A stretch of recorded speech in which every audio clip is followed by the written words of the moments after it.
On a quiet night, a tiny baby hippopotamus named Leo floated gently in a calm, moonlit river.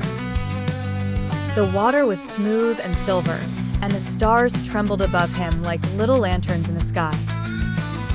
Leo watched the ripples drift past his round nose, each one carrying a soft reflection of the bright stars.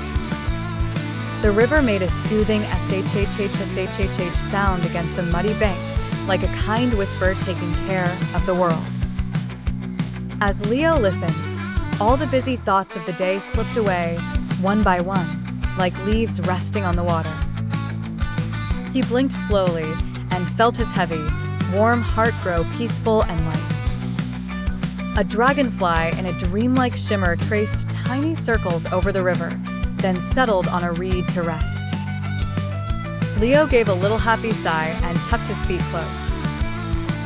The moon shone kindly on his back, and the river rocked him as gently as a lullaby.